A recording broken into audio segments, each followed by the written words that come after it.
कैसे हैं स्टूडेंट्स? मुझे उम्मीद है आप बहुत अच्छे होंगे और अपनी पढ़ाई कर रहे होंगे। तो प्यारे बच्चों, जैसा कि आपको पता है हम पढ़ रहे हैं नरेशन यानी कि डायरेक्ट से इनडायरेक्ट। तो इससे पहले हमने असर्टिव सेंटेंस को कंप्लीट किया और इंट्रोगेटिव सेंटेंस को कंप्लीट किया। तो इससे पहले हमने 6 क्लास अपनी कंप्लीट कर ली हैं और आज ये हम पढ़ रहे हैं 7वीं क्लास। तो आज पढ़ेंगे हम बच्चों इम्परेटिव सेंटेंस की इम्परेटिव सेंटेंस को किस तरीके से डायरेक्ट से इनडायरेक्ट में बदलते हैं। इसके महत्वपूर्ण नियम और सारे जो रूल्स हैं वो हम सारे देखते हैं और किस तरीके से सेड या सेड टू को चीज़ों में चेंज करेंगे। तो आइए बच्चों चलते हैं बिना समय गवाते हुए अपने सेंटेंस इनकी सेशन को स्टार्ट करते हैं और शुरू करते हैं। तो मेरा आपसे यही कहूँगा बच्चों, यदि आपने इससे पहली क्लास से 6 नहीं देखी है तो आप पहले वो देख लीजिएगा और उसके बाद ये देखेंगे तो ज़्यादा समझ में आएगा। तो आज का सेंटेंस है बच्चों इम्परेटिव सेंटेंस। तो इम्परेटिव सेंटेंस किसे कहते हैं? यानी कि आज्ञा सूचक। अब इसके बारे में थोड़ा सा देख लीजिए। जब किसी वाक्य में आज्ञा यानी कि ऑर्डर की बात हो, परामर्श यानी कि एडवाइस सलाह की बात हो या प्रार्थना रिक्वेस्ट की बात हो के भाव प्रकट हों तो वह इम्परेटिव सेंटेंस कहलाता है। ऐसे सेंटेंस जिसमें आपको लगे कि आदेश की बात चल रही है या ऑर्डर की बात चल रही है, परामर्श एडवाइस सलाह की बात चल रही है या प्रार्थना रिक्वेस्ट की बात चल रही है, तो समझ जाइए कि वह सेंटेंस आपका इम्परेटिव सेंटेंस कहलाता है। कैसा कहलाता है बच्चों? इम्परेटिव सेंटेंस कहलाता है। इम्परेटिव सेंटेंस में डायरेक्ट से इनडायरेक्ट बनाते समय निम्न परिवर्तन करते हैं। वो देखिए बच्चों, हम देखते हैं यहाँ पे कि क्या क्या परिवर्तन करने को मिलेंगे। चलिए आगे देखते हैं। यहाँ आ जाइए इस तरीके से। रिपोर्टिंग वर्ब सेड को भाव के अनुसार बदलते हैं। सेड या सेड टू को भाव के अनुसार। भाव क्या हो सकते हैं? जैसे ऑर्डर की बात हो रही है तो ऑर्डर को किस में चेंज कर देंगे? ऑर्डर्ड में चेंज कर देंगे। एडवाइस को किस में चेंज कर देंगे बच्चों? एडवाइस्ड में। रिक्वेस्ट को किस में चेंज कर देंगे? रिक्वेस्टेड में। बात समझ में आ गई होगी। यानी कि अगर ये सारी चीजें आ रही हैं तो आपने कुछ नहीं करना, उसको ऑर्डर्ड कर देना, एडवाइज्ड कर देना और रिक्वेस्टेड कर देना है। आगे देखिए बच्चों, ये रहा कंजक्शन टू का प्रयोग करते हैं। किसका प्रयोग करते हैं? इससे पहले आपने देखा असर्टिव में हमने सेड या सेड टू को किस में चेंज किया था? टोल्ड में चेंज किया था और कंजक्शन क्या लगाया था? दैट। इसी प्रकार जो हमने पिछला सेंटेंस इंट्रोगेटिव देखा था उसमें क्या लगाया था? सेड या सेड टू को और स्केड में चेंज किया था। साथ में कंजक्शन क्या लगाया था? इफ या वेदर। इफ लगभग सभी जगह, लेकिन अगर वेदर लगाना हो तो आपके जो सेंटेंस है डू या डस से शुरू हो तो वेदर लगाया था, लेकिन वो नहीं समझा रहे हम। फिलहाल हम समझ रहे हैं आज इंपरेटिव सेंटेंस को। वो सारी चीजें इसलिए जोड़ी गई थी कि इसमें कंजक्शन क्या लगाना है, इसमें कंजक्शन लगाना है बच्चों टू का प्रयोग करना है। यह रिपोर्टेड स्पीच के, रिपोर्टेड का मतलब जो डबल कॉमे वाली है, रिपोर्टेड स्पीच के वर्ब के पहले टू लगाकर उसको इन्फिनेटिव बना देते हैं। मैंने आपको बहुत अच्छी तरीके से क्लास में बताया कि इन्फिनेटिव क्या होता है। यानी कि वर्ब से पहले टू लगाना, वर्ब से पहले टू लगाना। तो वही चीज यानी कि वर्ब के पहले टू लगाकर उसको इन्फिनेटिव बना देते हैं। जैसे एग्जाम्पल देखिए बच्चों, और एग्जाम्पल के माध्यम से चीजें ज्यादा क्लियर होंगी। आइए इधर देखते हैं। Arun said to his friend comma inverted comma शुरू वर्क हार्ड।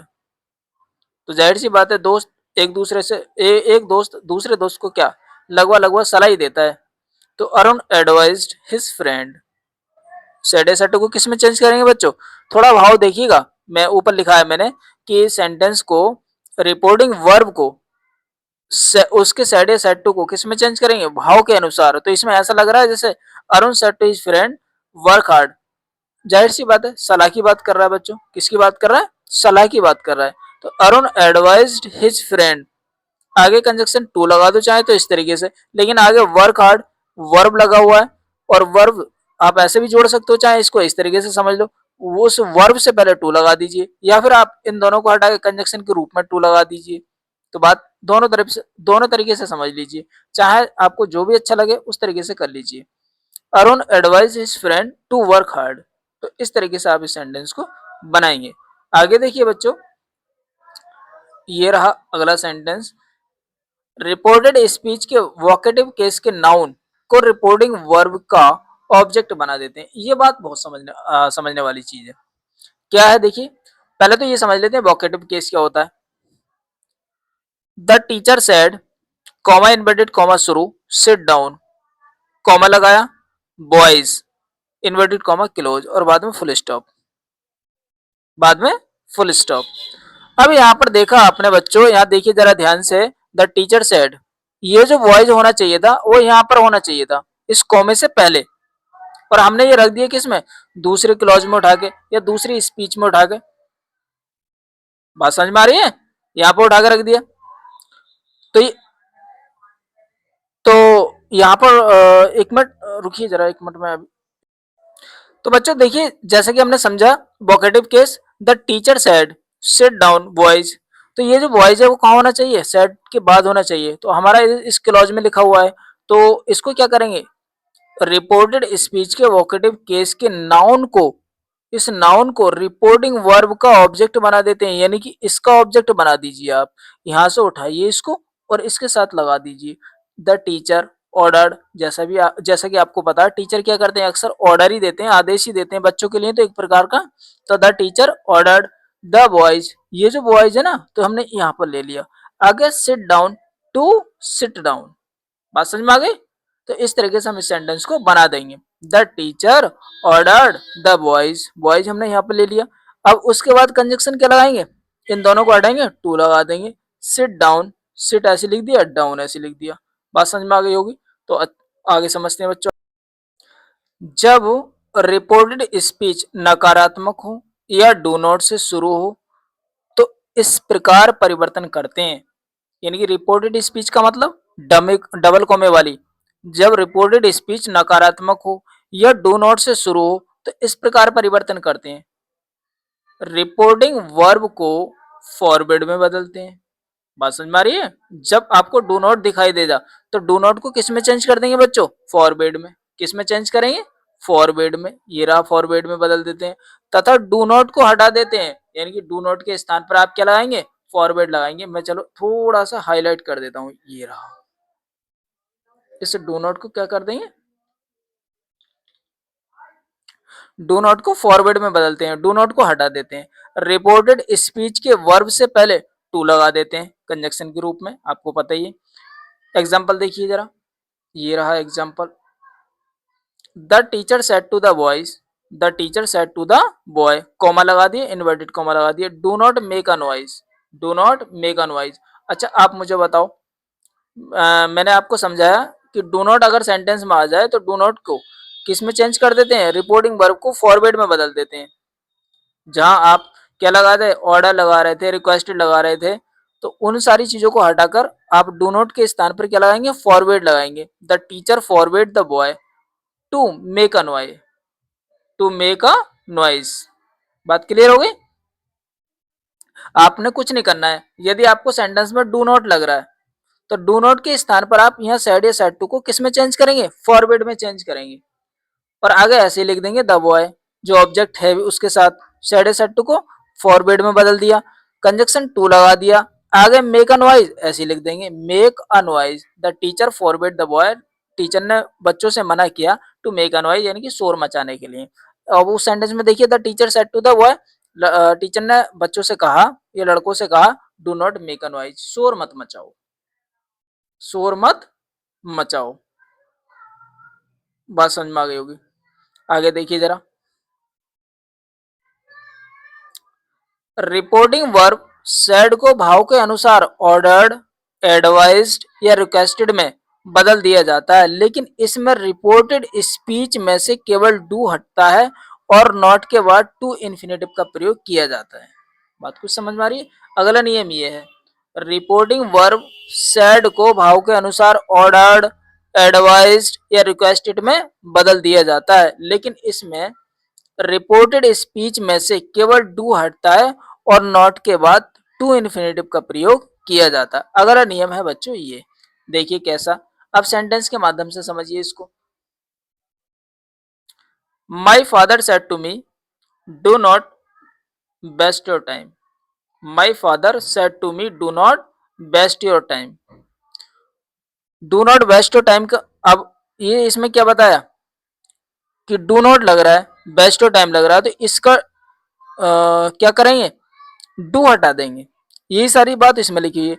देखिए जरा थोड़ा सा नीचे ले लीजिए, यहां पर आ जाइए। रिपोर्टिंग वर्ब सेड को भाव के अनुसार ऑर्डर्ड, एडवाइज या रिक्वेस्टेड में तो बदलते ही बदलते हैं, लेकिन इसमें रिपोर्टेड स्पीच में केवल डू हटता है और नॉट के बाद टू इन्फिनेटिव का प्रयोग किया जाता है। देखिएगा, my father said to me not waste your time. तो फादर क्या आपको सलाह देते हैं, बच्चों ऐसा मत करो, और सेंटेंस को अर्थ भी समझ लो सेंटेंस का। My father said to me, मेरे पिताजी ने मुझसे कहा डोंट वेस्ट योर टाइम, अपना समय बर्बाद मत करो। तो एक प्रकार से आपको सलाह तो दे रहे हैं वो, और जब सलाह दे रहे हैं तो क्या करना है आपको, माय फादर एडवाइज्ड मी, मेरे पिताजी ने मुझसे एडवाइस दी, not to waste my time. ये आपको पर्सन चेंज करने पड़ेंगे। योर क्या है आपका सेकंड पर्सन, और सेकंड पर्सन का पॉजेसिव केस, तो आप यहां पर जाएंगे मी से, तो मी का क्या बन जाएगा यहाँ पर माई। तो my father advise me not, do हटा देंगे इसका, not to waste my time. तो मुझे उम्मीद है यहाँ तक चीजें आपको समझ में आई होंगी। थोड़े नियम और बच्चे हैं बच्चों, वो और देख लेते हैं, आइए। जब रिपोर्टेड स्पीच नेवर से प्रारंभ हो तो रिपोर्टिंग वर्ब को एडवाइज में बदलते हैं, और नेवर तथा क्रिया के बीच टू का प्रयोग करते हैं। ये अगला नियम है बच्चों। जब रिपोर्टेड स्पीच नेवर से प्रारंभ हो, किससे, नेवर, नेवर का मतलब होता है कभी नहीं, से प्रारंभ, तो रिपोर्टिंग वर्ब को एडवाइज में बदल देते हैं, और नेवर तथा क्रिया यानी कि वर्ब के बीच में टू का प्रयोग करते हैं। कैसे, एग्जांपल देखिए, the teacher said to the student, the teacher said to the student, comma inverted comma शुरू, never waste your time, never waste your time. तो इनडायरेक्ट में कैसे बनाना है, द टीचर एडवाइज, तो जब टीचर वाला केस आए तो लगभग लगभग एडवाइस की बात आती है। The teacher advised the student never to waste his time, never कैसे बनाया सेंटेंस, द टीचर एडवाइज्ड, यहाँ पर बच्चों को सलाह दी एक प्रकार से, बोलो बच्चों अपना समय बर्बाद मत करो, यहाँ आदेश की बात नहीं हो रही। तो the teacher advise the student never, never हमने ऐसी लिख दिया, नेवर यहाँ पर आ गया। नेवर और वर्ब के बीच में, नेवर तथा क्रिया के बीच में वेस्ट, उसके बीच में क्या लगाना है आपको, to, never to waste, person your, second person student से, तो स्टूडेंट क्या लेकर आएगा, हेज टाइम, ऐसी आ जाएगा। बात समझ में आ गई। पर्सन चेंज करने मैंने आपको पिछली क्लासेस में बताई दी है, यदि आपने वो वीडियोस नहीं देखी है पर्सन चेंज करने वाली, तो नो डाउट आप पहले उन्हें देखिएगा, आपको बहुत बेहतर समझ में आएगा। चलिए बच्चों, नेवर वाले वाक्यों में फॉरवर्ड का प्रयोग नहीं करते हैं, ये भी नियम आपको याद रखना है, जिस वाक्य में नेवर आ जाए उसमें फॉरवर्ड का प्रयोग नहीं करते हैं। अगला नियम ये है बच्चों, रिपोर्टेड स्पीच में सर, प्लीज, काइंडली आदि शब्दों का प्रयोग होता है, तो इनडायरेक्ट में इन सबको हटा देते हैं तथा रिपोर्टिंग वर्ब को रिक्वेस्टेड में बदल देते हैं। यदि रिपोर्टेड यानी कि ये रिपोर्टेड का मतलब डबल कोमे वाली या इन्वर्टेड कोमे वाली रिपोर्टेड स्पीच में सर आ जाए, प्लीज आ जाए, काइंडली आ जाए, इन सब का प्रयोग होता है, लेकिन जब इनडायरेक्ट बनाते हैं तो इनको हटा देते हैं, इनको हटा देते हैं तथा रिपोर्टिंग वर्ब को रिक्वेस्टेड में बदल देते हैं। The student said to the teacher, the student said to the teacher, comma inverted comma शुरू, sir mark me present, sir mark me present. The student said to the teacher, comma inverted comma शुरू, sir mark me present. तो वाक्य बनेगा कैसे ये, तो चलिए आइए देखते हैं वाक्य बनेगा कैसे। द स्टूडेंट रिक्वेस्टेड, तो स्टूडेंट क्या करता है, रिक्वेस्टेड करता है अपने टीचर से, क्या करने के लिए, यहाँ पर कहा गया कि सर मेरी प्रेजेंट लगा दीजिए, मार्क कर दीजिए। The student requested the teacher to mark him present. Person change करने तो आपको जानते हैं, मी फर्स्ट पर्सन का ऑब्जेक्ट है, यहाँ पर स्टूडेंट से होगा तो हिम आ जाएगा, प्रेजेंट हो जाएगा। अगला एक सेंटेंस और बच्चों, इसमें वो और देखते हैं जरा, आइए। Neha said to Reena, Neha said to Reena, comma inverted comma शुरू, kindly help me. Neha requested Reena to help her, Neha requested Reena to help her. तो बच्चों आज का टॉपिक था हमारा क्या, आज का टॉपिक था हमारा इंपरेटिव सेंटेंस। कौन सा था बच्चों, इंपरेटिव सेंटेंस। तो इंपरेटिव सेंटेंस के जितने भी मोस्ट इंपोर्टेंट नियम थे वो आज हमने समझे, और इसी तरीके से यदि आपको वीडियो लगा हो कि थोड़ा सा प्रॉब्लम क्रिएट कर रहा है या डिफिकल्ट लग रहा है, तो नो डाउट आप पूरा पुनः दोबारा से देखिए। यदि आपको लग रहा है कि सर कोई प्रॉब्लम क्रिएट हो रही है, कोई परेशानी हो रही है, तो नो डाउट आप कमेंट बॉक्स में भी मुझे चीज़ों को भेज सकते हैं, मैं उनका सॉल्यूशन आपको 100% प्रोवाइड करूंगा। तो चलिए बच्चों आज के लिए इतना ही काफ़ी है, मिलते हैं अगली वीडियो में, और तब तक के लिए बाय।